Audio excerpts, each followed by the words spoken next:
अस्सलाम वालेकुम दोस्तों। काफ़ी कैंडिडेट्स को परेशानी है, नोटिफिकेशन एक तो समझ नहीं आ रहा। सर आप हमें समझाएं। अच्छा, वीडियो को आप पूरा देखेंगे तो आपको समझ आएगा। अगर कहीं से स्किप किया तो फिर बाद में आप कमेंट्स में ये कहते हैं कि सर हमें समझ नहीं आया कि आपने क्या बताया है। तो वीडियो को शुरू से लेकर एंड तक देखें। काफ़ी कैंडिडेट्स कह रहे हैं कि ये हमें रिलैक्सेशन मिल गई है, तो उनको मैं बता चलूँ कि इसको मैं एक्सप्लेन करूँगा वन बाय वन। और अब जो मैं आपके साथ ये डिस्कस करने जा रहा हूँ रिलैक्सेशन, तो आपको ये बहुत बड़ी अपॉर्चुनिटी मिलने जा रही है। अब इसको आपको अवेल करना है। आपको कोई भी आपको कोर्स चाहिए, सारे कोर्सेज हमारे पास अवेलेबल हैं। असिस्टेंट का, लेक्चरर का, सब्जेक्ट स्पेशलिस्ट का, अकाउंट्स का, ईसीटी का आपको चाहिए, एएसआई का चाहिए, कोई भी कोर्स चाहिए, स्क्रीन पे नंबर शो हो रहा है, आप राब्ता करके ले सकते हैं। और ये जो अपॉर्चुनिटी आपको मिलने जा रही है, जितना हो सकता है ना अपनी तरफ से 100% दें। इंशाल्लाह आपकी जॉब ज़रूर सिक्योर होगी, क्योंकि बाद में फिर आप रिग्रेट ना करें। ये इस वजह से मैं स्ट्रेस दे रहा हूँ इस चीज़ पे कि इसमें जो मैं आपके साथ शेयर करने जा रहा हूँ जो चीज़, ये गुड भी है और बैड भी है।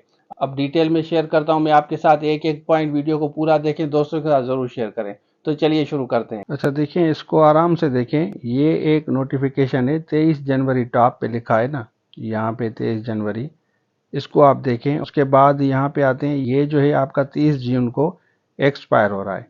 ठीक है, अब हम आगे चलते हैं, एक और चीज़ आपको दिखाता हूँ। अब यहाँ पे आप आ जाएं, ये नोटिफिकेशन देखें। ये 16 तारीख को इशू हुआ है, 16 अक्टूबर को इशू हुआ है। और इसमें इन्होंने जो बताया है ना, वो मैं आपको चीज़ दिखाता हूँ। इसमें इन्होंने कहा है कि उस नोटिफिकेशन के बारे में डिस्कस किया है, consequent upon omission of rules, ये बता रहे हैं। इसमें इन्होंने बताया है कि with the approval of competent authority government this department notification, ये जो नोटिफिकेशन है ना, ये आप देख सकते हैं कि 23 जनवरी, वो 23 जनवरी ये वाला है, ये वाला 23 जनवरी है। ठीक है, इसकी बात कर रहे हैं। ये कह रहे हैं कि with regard to the relaxation of age 15 years hereby, इसको इन्होंने विदड्रा किया है। और अब ये कह रहे हैं कि ये जो विदड्रावल इसका है, इसका रेफरेंस दे के बता रहे हैं कि ये 1 जनवरी तक लागू होगा। मतलब वैसे तो जून में ख़त्म हो रहा था, ख़त्म तो वैसे भी हो गया है, लेकिन ये कह रहे हैं कि 1 जनवरी तक आपको रिलैक्सेशन है, जनरल रिलैक्सेशन। जैसे आपको अगर 28 है तो 45 साल तक अप्लाई कर सकते हैं, अगर 30 है जैसे सब्जेक्ट स्पेशलिस्ट में तो 45 तक अप्लाई कर सकते हैं। ठीक है, बाकी उसके बाद ये ख़त्म हो जाएगा। उसके बाद एक और चीज़ मैं आपको दिखाता हूँ। ये तो आप समझ गए कि मतलब 1 जनवरी तक ये इम्प्लीमेंट होगा। मतलब अब Sindh Public Service Commission notify करेगी और उसमें एज रिलैक्सेशन का भी वो बॉक्स रखेंगे, तो फिर आराम से आप अप्लाई करेंगे, आपका अप्लाई हो जाएगा। यहाँ पे आ जाएं, ये डिटेल नोटिफिकेशन है। इसमें इन्होंने सब कुछ आपको बताया है कि ये इन्होंने जो अमेंडमेंट की है ना, और इसमें इन्होंने बताया है, ये दूसरा पॉइंट आप देखें ना, they shall come into force on 1 day of January तक ये लागू होगा। अपर एज लिमिट की बता रहे हैं। जो रूल्स में इन्होंने अभी ये चेंजेस किए, ज़ाहिर है नोटिफाई करते हैं और मीटिंग होती है। बाकी इन्होंने बताया कि कैंडिडेट किसको कहते हैं, पोस्ट किसको कहते हैं, अपर एज किसको कहते हैं। और उसके बाद ये कह रहे हैं कि nothing in these rules shall apply to the appointment of BPS 17, जो सिंध पब्लिक सर्विस कमीशन के थ्रू सीसी होती है ना, जो असिस्टेंट कमिश्नर सेक्शन ऑफिसर बनते हैं, उस पर लागू नहीं होगी। उसकी जनरल रजिस्ट्रेशन आपको वैसे भी मिलती है अगर आपकी 2 ईयर सर्विस है, गवर्नमेंट सर्वे, अगर आप गवर्नमेंट सर्वेंट हैं तो 2 ईयर्स आपको रिलैक्सेशन मिलेगी, और डिसेबल को भी 2 ईयर्स मिलेगी। बाकी सीसी में इसकी रिलैक्सेशन नहीं होगी आपको। ठीक है, फिर जनरल एज रिलैक्सेशन की बता रहे हैं। मैक्सिमम अपर एज लिमिट के बारे में ये प्रेस्क्राइब कर रहे हैं। नीचे वाले पॉइंट आप पढ़ लें वन बाय वन। पहला है कि गवर्नमेंट, अगर आप सर्वेंट हैं तो आपको 5 साल जनरल रिलैक्सेशन मिलेगी, जो भी गवर्नमेंट सर्वेंट है। ये जनरल कैटेगरी की जो जॉब्स आएंगी, सीसी की बात में नहीं कर रहा, सीसी में सिर्फ 2 साल होगी। फिर जनरल कैंडिडेट मतलब अप टू 2 ईयर्स आपको मिलेगी, जिसमें आपको परमिशन लेनी होती है। अगर आपको कोई भी इशू है, अगर कोई भी मेडिकल ग्राउंड का इशू है, तो वो गवर्नमेंट से आप ले सकते हैं general relaxation up to 2 years, या आप 5 साल तक भी ले सकते हैं एसएनजीडी से। या विडो जो है वो भी ले सकती हैं, 5 साल विडो हो, या सन या डॉटर हो आपका डिजीज सिविल सर्वेंट का, अप टू 5 ईयर्स वो भी ले सकते हैं रिलैक्सेशन। या डिसेबल पर्सन है, 5 ईयर्स जनरल रिलैक्सेशन ले सकते हैं। और उसमें भी आप देखें, कह रहे हैं कि in case of window death certificate आपको शो करना होगा, और in case of divorced women है वो डिवोर्स का सर्टिफिकेट शो करना होगा। उसके बाद यहाँ पे आ जाएं पॉइंट नंबर 5 पे, upper age relaxation to general candidate. अब ये कह रहे हैं कि upper age relaxation general candidate को सीरियल नंबर 2 की बात कर रहे हैं। ऊपर अगर आप देखेंगे ना टेबल पे, यहाँ पे ये टू वाला पॉइंट ये वाला है, ये देखें, ये जनरल रिलैक्सेशन जो जनरल कैंडिडेट है।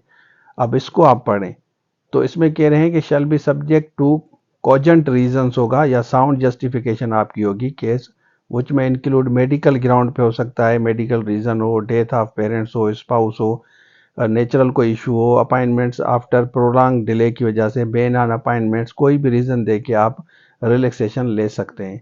और seeking age relaxation period to applying for the post, आप ज़ाहिर है आपको एज रिलैक्सेशन लेनी पड़ेगी। Candidate shall seek the upper age relaxation period to the application to the post for which he applies from the competent authority. वो table number 3 की बात कर रहे हैं। ये टेबल नंबर 3 मीन्स विडो जो है ना, वो भी परमिशन पहले लेंगी, ठीक है। फिर calculation of age for the purpose of these rules, age of candidate shall be calculated from the closing date, जैसे मैंने आपको बताया, जैसे 18 तारीख क्लोजिंग है तो 18 से आपकी जो है ना वो डेट काउंट होगी। उसके बाद cases to be considered by SNGAD, कौन से केसेस कंसीडर करेंगी? The case of age relaxation beyond the competence of administrative department, अगर कॉम्पिटेंट नहीं है mention the column number 3। Column number 3 आपका ये वाला है जो विडो वाली मैं बात कर रहा हूँ, 5 साल जनरल रिलैक्सेशन जो आपको मिलेगी, इसकी बात कर रहे हैं। तो इसके लिए ये कह रहे हैं कि टेबल नंबर 3 में जो हमने बताया, rule number 4 shall be sent to the service general administration को भेजा जाएगा। उसके बाद फिर आपको परमिशन मिलेगी डिपार्टमेंट के थ्रू, एडमिनिस्ट्रेटिव डिपार्टमेंट जो कंसर्न है उनको भेजेंगे, फिर आपको मिलेगी। तो आसिफ हैदर शाह साहब ने ये निकाला है, तो इसको आप आराम से पढ़ लें, ये डिटेल है। बाकी मैंने आपको बता दिया है, ये वाला रूल्स जो भी दोनों रूल्स हैं ये मैंने आपको क्लियर कर दिए। अच्छा, आपने देख लिया तो नोटिफिकेशन में क्लियरली है, एक तो आप जनवरी तक अप्लाई कर सकते हैं किसी भी जॉब के लिए। इट मीन्स कि आपको रिलैक्सेशन मिली है जनवरी तक और उसके बाद ये एक्सपायर हो जाएगा। और लेकिन गवर्नमेंट ऑफ सिंध ने कम से कम इतना किया आप लोगों के साथ कि आपको रिलैक्सेशन मिली है। और उसके बाद काफ़ी कैंडिडेट ये भी मुझसे सवाल कर रहे हैं कि सर आप हमें बताएं कि हम गवर्नमेंट सर्वेंट हैं तो हमारे लिए कौन सी पोजीशन है। तो आपके लिए ये है कि जैसे मैंने आपको बताया कि आपको 5 साल जनरल रजिस्ट्रेशन मिलेगी अगर आप गवर्नमेंट सर्वेंट हैं। ये परमानेंटली बना हुआ है रूल। तो आपको जनरल रजिस्ट्रेशन सिंध पब्लिक की अभी जो जॉब्स आएंगी, अगर 28 है तो 33 तक अप्लाई कर सकेंगे।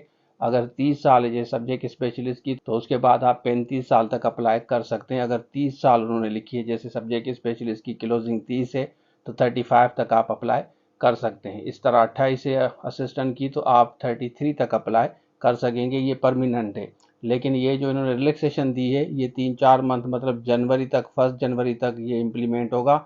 उसके बाद जो भी जॉब्स आएंगी आप एलिजिबल नहीं होंगे। जो फिक्स जो आपकी डेट होगी उसी तक आप अप्लाई कर सकेंगे। अदरवाइज गवर्नमेंट सर्वेंट या जैसे विडो के बारे में बताया है तो विडो या जनरल रजिस्ट्रेशन अगर किसी वजह से, जैसे उन्होंने बताया कि कोई कैलामिटी आती है, कोई प्रॉब्लम होता है, कोई मेडिकल ग्राउंड है, तो वो परमिशन आपको लेनी पड़ेगी। 5 साल के या 2 साल के रिलैक्सेशन के लिए गवर्नमेंट को लिखना पड़ेगा, वो ऐसे नहीं मिलेगी आपको। वो भी इन्होंने क्लियरली आपको बताया है। तो इसमें ये एक बात तो क्लियर हो गई कि आपको अभी जो जनरल रजिस्ट्रेशन दे रहे हैं वो 1 जनवरी तक है तो क्लोजिंग डेट से काउंट होगा। जैसे जैसे इनकी 18 क्लोजिंग डेट है तो तब से आपकी एज काउंट होगी। मतलब जब से अप्लाई करेंगे तब से नहीं, जब से क्लोज होगा आपका। अगर कोई न्यू जॉब्स आती हैं और नवंबर में उसकी क्लोजिंग है, नवंबर की किसी डेट को, तो तब से आपका काउंट होगा। मतलब अब जो भी जॉब्स सिंध पब्लिक के थ्रू आएंगी जनवरी के बाद आपके रजिस्ट्रेशन खत्म हो गए। इट मीन्स कि ये आपके लिए बेस्ट चांस है। जितना हो सकता है अपनी तरफ से 100% दे के तैयारी करें। इंशाल्लाह आई एम 100% श्योर कि आपके लिए बेहतर होगा। अभी बाकी जो कोर्सेज लेने, एएसआई का, असिस्टेंट का, लेक्चरर का, सब्जेक्ट स्पेशलिस्ट का, कोई भी कोर्स चाहिए, किसी भी डिपार्टमेंट के लिए तैयारी करनी है, स्क्रीन पे नंबर शो हो रहा है, रब्ता कर सकते हैं। अब आप इसके बारे में क्या कहते हैं कमेंट सेक्शन में आप जरूर बताएं। तो ये था आज के लिए। Thank you so much. अल्लाह हाफिज़।